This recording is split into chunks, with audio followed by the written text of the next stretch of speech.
Apakah Roy Suryo dan kawan-kawan dapat menghindar dari jerat hukum atas laporan yang disampaikan oleh mantan Presiden Jokowi? Sebagaimana diketahui bahwa proses atas laporan yang lebih tepat sebetulnya adalah pengaduan dari Joko Widodo terhadap Roy Suryo dan kawan-kawan itu saat ini sedang dalam tahap penyelidikan yang dilakukan oleh kepolisian. Nah, penyelidikan itu gunanya adalah untuk menentukan apakah dalam satu peristiwa terjadi tindak pidana atau bukan. Jadi, yang kemarin itu masih dikonfrontir ya, diklarifikasi, itu pengampulan bahan keterangan, masih klarifikasi sifatnya. Jadi belum pro justisia. Nah, kalau nanti kepolisian berpendapat berdasarkan gelar perkara pada laporan yang disampaikan oleh Joko Widodo, atau saya lebih suka menyebutnya sebagai pengaduan, terdapat suatu tindak pidana, maka itu akan diteruskan ke dalam tahap penyidikan. Kalau dalam tahap penyidikan, baru itu tindakan penyidik merupakan tindakan pro justisia. Penyidik dapat melakukan upaya paksa, memanggil orang, kemudian melakukan penggeledahan, melakukan penyitaan, dan menetapkan tersangka. Itu dalam tahap penyidikan. Nah, sekarang masih dalam proses penyelidikan. Nah, apakah Roy Suryo dan kawan-kawan dapat menghindar atau adakah celah bagi mereka untuk terjerat dari nanti di kemungkinan akan ditetapkan sebagai tersangka kalau proses penyelidikan ini menyimpulkan benar terjadi penyidikan, benar terjadi tindak pidana atas apa yang dilakukan, apa yang dilaporkan oleh Joko Widodo.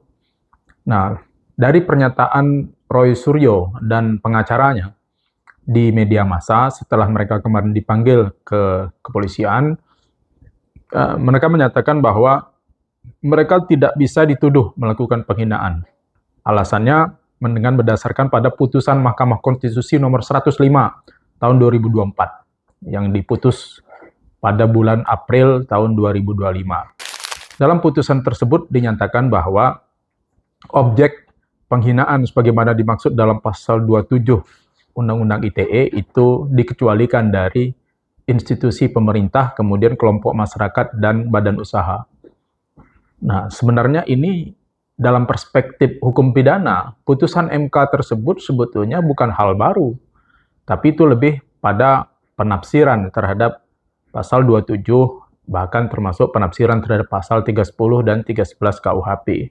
Karena memang penghinaan yang dimaksud dalam pasal 27 Undang-Undang ITE, 27 ayat 3, dan sekarang 27A Undang-Undang ITE, itu memang merujuk ke genus deliknya di dalam pasal 310. Dan itu MK sendiri yang menafsir seperti itu ya, bahwa harus merujuk ke genus deliknya yaitu pasal 310 atau 311 KUHP.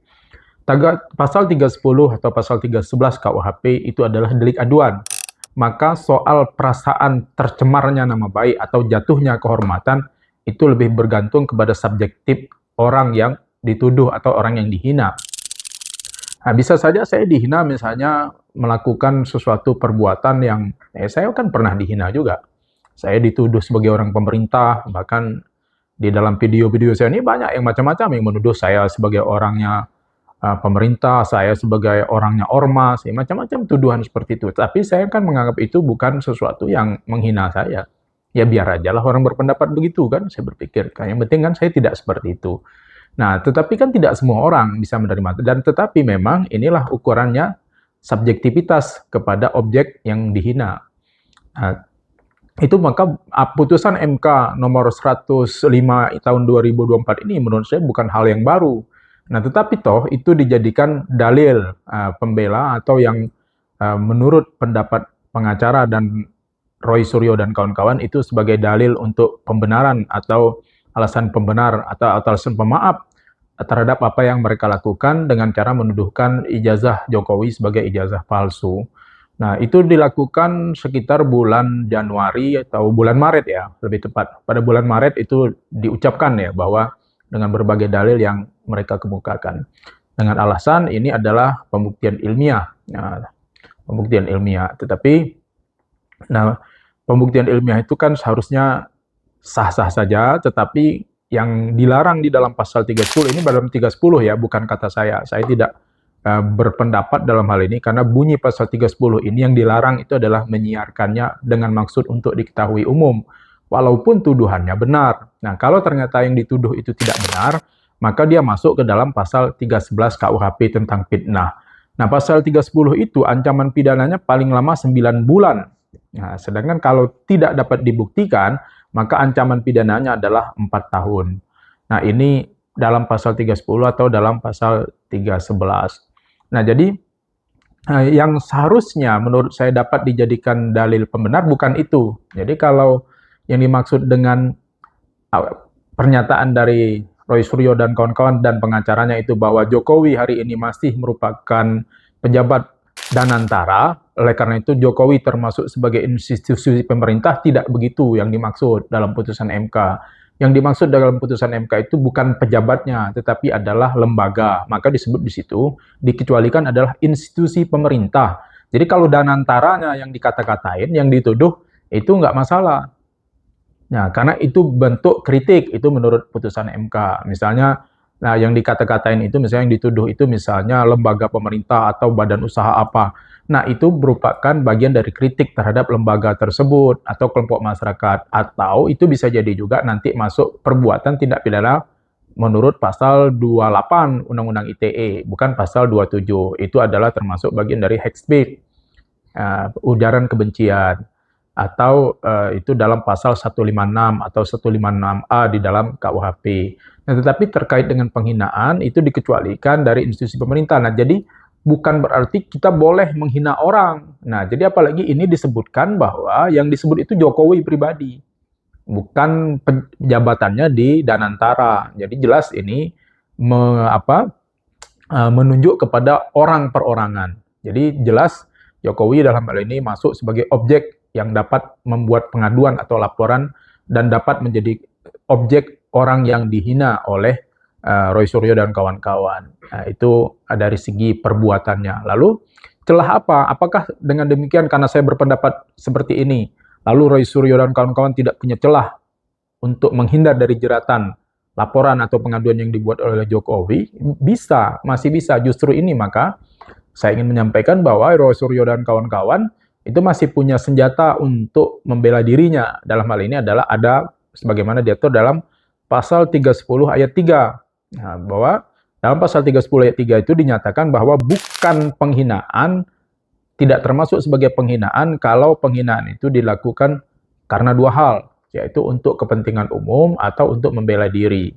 Nah, kalau untuk membela diri, saya kira ini tidak kontekstual dalam kasus ini, tetapi kalau untuk membela kepentingan umum, nah ini yang mungkin bisa jadi perdebatan.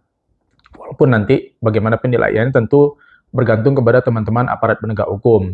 Nah, sebagai dosen, sebagai akademisi, saya berpendapat bahwa demi kepentingan umum ini, berdasarkan bacaan yang saya baca, beberapa buku-buku KUHP, versi Andi Hamzah, kemudian versi Leden Marpaung, kemudian Sunarto Surodibroto, kemudian versi Susilo, dan versi BPHN, Badan Pembinaan Hukum Nasional. Jadi pasal 310 itu, ayat 3, itu 310 ayat 3 menyatakan bahwa kepentingan umum itu pada umumnya adalah kepentingan orang banyak.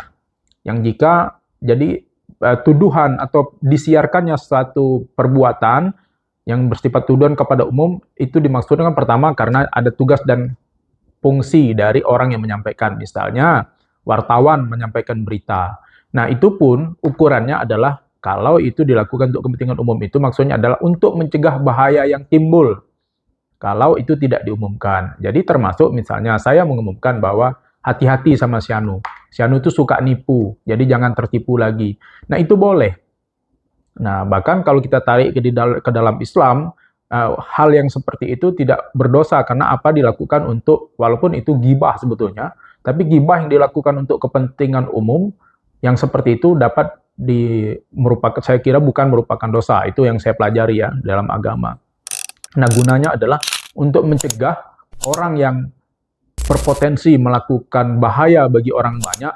Nah, itu dimaksudkan sebagai kepentingan umum itu. Nah, secara umum itulah yang disebut sebagai untuk kepentingan umum. Nah, apakah dengan mengumumkan bahwa ijazah Jokowi begini begitu oleh Roy Suryo dan kawan-kawan itu untuk kepentingan umum sebagaimana dimaksud seperti itu, maka tentu akan dinilai apakah itu dapat mengandung bahaya bagi umum dengan ijazah itu, misalnya kalau ternyata ijazahnya adalah palsu. Nah, saya kira mungkin tidak sampai ke sana ya, dan karena itu kepentingan umum, kriteria kepentingan umum di dalam kasus ini menurut saya tidak sebagaimana yang disebut dalam buku-buku KUHP, sebagaimana yang tadi saya baca, yang ditulis oleh beberapa ahli-ahli hukum pidana lama, bahwa kalau kita mengacu kepada tulisan-tulisan ini, kepentingan umum dalam kasus dugaan ijazah ini tidak sama dengan apa yang dimaksud dalam buku-buku KUHP yang lama ini. Nah, tetapi kan bisa saja kemudian tafsirnya, karena aparat penegak hukum berwenang melakukan penafsiran hukum, bisa saja tafsirnya kepentingan umum itu dianggap sebagai kepentingan umum, karena ini berkaitan dengan bahwa yang bersangkutan adalah presiden dulu, dan tentu masyarakat membutuhkan presiden yang ijazahnya tidak diragukan. Nah, itu bisa saja kalau memang itu kemudian penegak hukum berpandangan bahwa itu adalah sama dengan kepentingan umum. Nah, perubahan tafsir terhadap hukum, undang-undang, itu bisa-bisa saja. Contoh misalnya adalah di dalam pasal 286 KUHP. Pasal 286 KUHP itu adalah persetubuhan yang dilakukan terhadap orang yang pingsan atau tidak berdaya. Kalau orang pingsan itu pengertian tetap sama.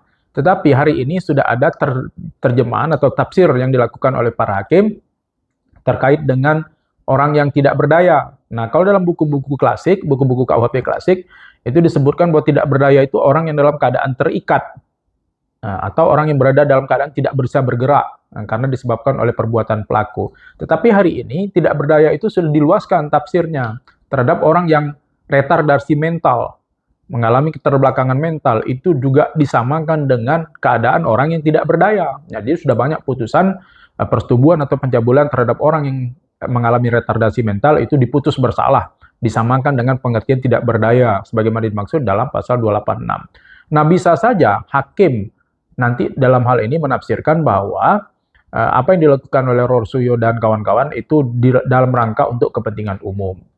Nah, kemudian apakah hanya hakim yang boleh melakukan? Nah, kembali ke tafsir KUHP menurut para ahli hukum pidana klasik, itu memang yang dimaksud dengan yang dapat berwenang atau yang berwenang menafsirkan bahwa itu untuk kepentingan umum hanyalah hakim. Jadi pada saat pemeriksaan di persidangan pada pokok perkara. Nah, pertanyaan berikutnya, bolehkah polisi melakukan penafsiran demikian? Nah, bisa saja, karena walaupun penemuan hukum yang memiliki kekuatan hukum itu hanya dilakukan oleh hakim, tapi aparat penegak hukum yang lain juga boleh melakukan penafsiran hukum. Nah, polisi dalam hal ini apabila dalam gelar perkara berpendapat bahwa apa yang dilakukan oleh Roy Suryo CS itu adalah demi kepentingan umum karena menyangkut objek orang yang pernah menjadi presiden, dan ini adalah menyangkut kepentingan banyak orang, dan ini dilakukan dalam proses proses penelitian ilmiah, ya bisa saja berpendapat begitu, tetapi tentu dia akan sampai nanti pada pendapat dalam proses lidik hari ini, penyelidikan akan sampai pada pendapat bahwa ini tidak memenuhi unsur tindak pidana. Jadi dihentikan dalam proses penyelidikan, bisa saja. Nah, sayangnya sejauh ini Kitab Undang-Undang Hukum Acara Pidana kita tidak sampai pada pengaturan jika dihentikan dalam proses penyelidikan, apakah itu dapat dilakukan perlawanan oleh pihak-pihak yang keberatan atas proses penghentian penyelidikan. Nah, ini dia kendalanya.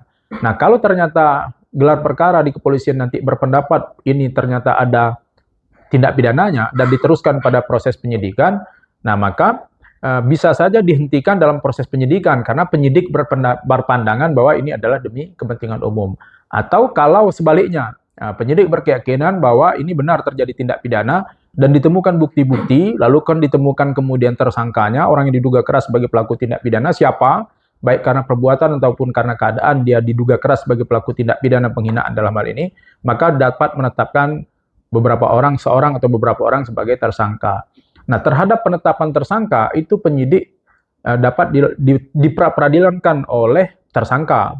Nah, dilakukan perlawanan oleh tersangka. Atau sebaliknya, kalau penyidik nanti sampai pada keputusan untuk menghentikan karena dianggap ini bukan tindak pidana, atau karena tidak cukup bukti, atau karena dihentikan demi kepentingan hukum, karena tersangkanya meninggal dunia, atau karena nebis in idem, atau karena daluarsa. maka pihak pelapor atau pengadu, dalam hal ini Pak Joko Widodo, dapat juga menempuh pra-peradilan untuk menilai atau menguji di atas dihentikannya penyidikan tersebut oleh penyidik.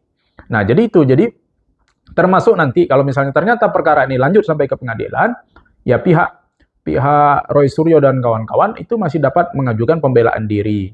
Dan bahkan dalam proses penyidikan sekalipun, Roy Suryo dan kawan-kawan masih dapat mengajukan ahli atau saksi yang meringankan. Jadi ahli atau saksi yang meringankan itu masih dapat diajukan, sudah dapat diajukan pada proses penyidikan. Apalagi nanti dalam proses persidangan di pengadilan, kalau nanti perkara ini sampai ke pengadilan. Nah, hakim kan, karena kita berlaku azas praduga tak bersalah ya, hakim bisa saja memutuskan ini onslah, dianggap ini bukan tindak pidana, atau bisa saja bebas karena dianggap tidak terbukti. Nah, termasuk ketika nanti hakim berpandangan bahwa ini adalah demi kepentingan umum, bukan untuk dengan maksud untuk menista orang, dengan maksud menjatuhkan kehormatan orang. Nah, terkait dengan apakah polisi pada tahap penyidikan dapat melakukan penilaian terhadap itu, ya bisa-bisa saja, karena memang walaupun Indonesia ini menganut ajaran dualistis yang memisahkan antara pembuktian unsur objektif atau actus reus dengan pembuktian unsur subjektif atau mens rea.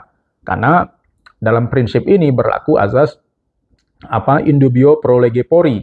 Nah, di dalam fungsi penyidikan dan penuntutan, mereka hanya membuktikan unsur objektifnya. Unsur subjektif itu urusan nanti pengadilan. Karena hakim punya azas in dubio pro reo. Dalam keraguan-raguan, maka hakim harus memutuskan membebaskan orang yang didakwa bersalah. Nah, ini perbedaan antara tugas pokok antara penyidik dan penuntut umum dengan tugas hakim. Nah, tetapi dalam praktek kita temukan juga, misalnya kayak ada orang yang diduga dalam praktek, dalam teori seharusnya atau tidak orang itu biar nanti hakim yang memutuskan. Tapi dalam praktek kita temukan juga ketika menurut penilaian polisi, penilaian penyidik orang ini tidak dapat mempertanggungjawabkan perbuatannya, maka polisi bisa saja menghentikan kasus. Atau misalnya polisi berpandangan bahwa orang ini tidak sengaja melakukan, padahal deliknya adalah delik sengaja. Maka ini bisa juga polisi menghentikan peristiwa tersebut dengan alasan ini bukan tindak pidana. Nah, jadi dengan kembali ke kasus ini, bisa saja nanti polisi berpendapat bahwa ini dilakukan demi kepentingan umum dan demi pembuktian yang bersifat ilmiah. Nah, kalau sampai polisi sampai pada tahap itu, tentu saja pelapor berhak untuk mengajukan keberatan atas keputusan tersebut. Nah, tetapi bagaimana keputusan yang sebenarnya, ya tentu kembali kepada teman-teman aparat penegak hukum dalam hal ini, penyelidik, penyidik, dan penegak hukum yang lain. Saya berpendapat dalam konteks teori saja. Jadi saya tidak menyimpulkan, saya tidak memutuskan, karena saya bukan aparat yang berwenang untuk memutuskan. Ini semata-mata murni kajian akademik dalam bidang hukum pidana. Tentu ada yang sependapat, ada yang tidak sependapat. Saya hargai teman-teman yang tidak sependapat dengan pendapat saya. Inilah dinamika perdebatan secara ilmiah. Yang sependapat, ya terima kasih. Yang setuju dengan video-video saya ucapkan terima kasih. Jangan lupa like, share, dan subscribe. Yang tidak sependapat, ya mari kita sama-sama menghormati perbedaan pendapat, karena 2 orang sarjana hukum akan menghasilkan 3 pendapat. 2 juristen, 3 mendingan. Silakan skip saja video-video kami kalau Anda tidak suka dan tidak sependapat dengan video ini. Terima kasih. Assalamualaikum warahmatullahi wabarakatuh.